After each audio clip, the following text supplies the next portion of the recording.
Hello, how are you? My name is Gordon, the nurse philanthropist, and today I just want us to have a conversation on the differences between direct hire recruiting process and also agency contract recruitment process. And I want to say is that the biggest difference usually comes in terms of benefit that is provided to these fellows who have been hired under direct hire as compared to those who are coming as agency nurses. So by definition, direct hire recruiting immediately makes the new hire an employee of the hospital or the company. So this means that the company takes the full responsibility of your payroll and other HR related benefit, as opposed to whereby you come here and the agency takes responsibility of your HR benefit and other payroll matters, but they will second you, or they will deploy you to their client hospital, whereby the hospital will be paying them, and then they will also be paying you after deducting their pay that they used to bring you here and also to sponsor you for NCLEX and also to meet other expenses that were related to you coming to the US. So the main difference is that under direct hire, the hospital take over the full responsibility of paying up your wages or salary, while under agency is getting paid by the hospital. Then they will pay you after deducting what they're supposed to deduct.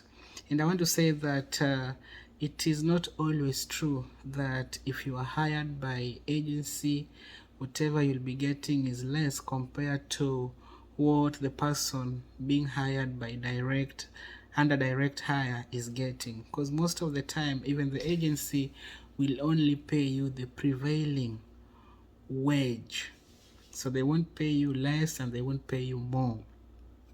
So to go deeper into this, let me just highlight some of the characteristic of having been hired by the hospital rather than the agency.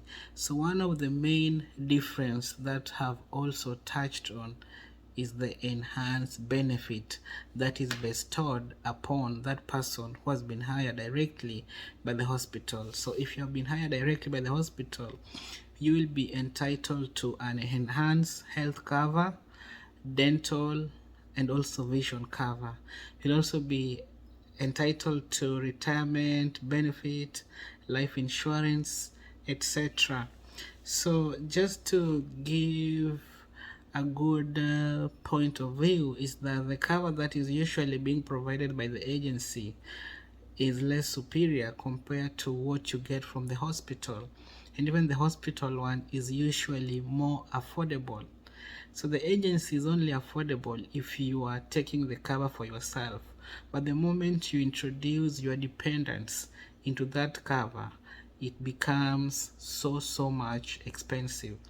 But that does not happen with the hospital cover. The hospital cover is affordable and it is also enhanced. Then also for the retirement benefit, you'll be eligible for enrollment into the retirement benefit immediately you start working with the company. But if you are hired through agency, the agency will only offer you this privilege after working for them for 1,000 hours. That is almost a year. Although I believe some of the nurses usually don't like contributing to their retirement benefit fund, and they only do that after finishing their contract. Then another difference is that if you work for the hospital, you will be eligible for enhanced PTO, the hours that hospital usually give you after working for them for 72 hours as a paid time off is usually greater than what agency gives nurses, and in fact some agency do not give this PTO at all to their nurses and even medical laboratory technologists, but the hospital will give it to you, and it is more enhanced than what you'll get from the agency. Then another characteristic which can also be an advantage is that if you are coming in through direct hire, you'll have an opportunity to vet the company that is hiring you, because you will be aware from the start that I'm getting employed by the advert health, or I'm getting employed by the UMS, so you'll definitely have a plenty of time to go through online, also reach out to friends to tell you about this hospital, because you're pretty sure that I'm coming to work for this particular facility, in contrast to the agency process whereby you may only know the hospital that you're coming to work at after your I-140 has already been approved. Then also another advantage is that if you're a full-time employee, some hospital will provide child daycare services or child night care services.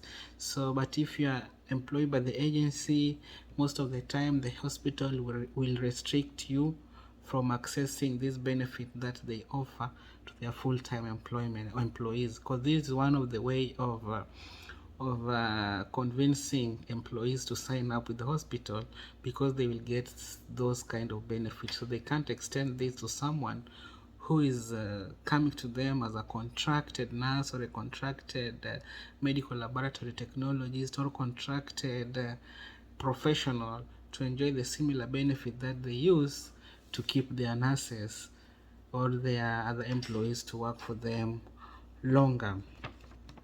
Then beside this, I also want to highlight some of the disadvantages which are associated with doing a direct hire. So one of the disadvantages is that these facilities will only accept your application if you have NCLEX, IELTS, and visa screen certificate. Remember, for you to get all these things is quite expensive to some of us who are not financially stable or have a huge long list of dependents. For instance, NCLEX alone will cost you at least 2,000 US dollars, and if you don't have this money at hand, you may not even pursue the NCLEX process. The agency will take you in with only IELTS, or even some agency will take you in even without the IELTS, and they'll tell you to do IELTS after you've taken the NCLEX, and they will provide you full NCLEX sponsorship. And even the process of getting visa screen is not cheap, because you have to do your credential, and I believe you'll have to spend almost 1,000 US dollars for you to get your full credential, and most of the time the agency will take up those expenses. So that is one of the disadvantages of pursuing this process through direct hire. Then again, also another disadvantage of going through direct hire is something we call guarantee work hours. If you come in through direct hire, you're hired by the hospital, most hospitals do not have guarantee work week clause. So that means if your shift is cancelled, you don't get any compensation. But if you're employed by the agency and your shift is cancelled, most of the time the hospital is obligated to pay you for the cancelled shift, as long as your hours are not adding up to 40 hours. So if you've done 30 hours and it is on a Saturday, then the hospital has cancelled your 10 hours on Sunday, then the hospital is obligated to pay you for the 10 hours that they have cancelled if you are employed by the agency. But if you're employed by the hospital, they do not have any obligation to compensate you for the cancelled hours. Then another thing is that the hospital do not provide much support as you pursue the immigration process, because the hospital do lack sufficient manpower to help you navigate the tough terrain of American immigration process. We all know that agency have experience in doing this because they have done it for several years, but hospital have just started during direct hire recently, so they do not have sufficient manpower, and sometimes you'll find that the hospital legal department is only manned by 3 lawyers or 2 lawyers, or even being staffed by 3 people or even 1 person. So they lack the mechanism to offer you competent consultation, competent advice on this immigration process compared to what you'll have gotten from the agency. So most of the time you will be pursuing this process alone. They only come in when they are providing letter of employment to confirm that they have offered you this hourly pay, so that when you come to the US you'll be able to start your life by yourself. So I want to say that those are the few disadvantages associated with direct hire. I believe all of you've gotten them. Dissect and decide which path you want to follow. And I will also provide a link to direct hire jobs. I will provide a pinned they will be pinned on the comment section, so you can just click on them and they will take you to the site of the hospital offering direct hire. I want to say that the hospital are many, they're not limited to what I'm providing. I'm only providing a small list, but there are so many hospitals doing this. Your best resource is through Google, Indeed.com, or LinkedIn. You can do that and search for the hospital offering visa sponsorship in the US. So thank you so much for listening. Continue sharing my videos, continue liking, and hopefully we will meet next time. Thank you so much.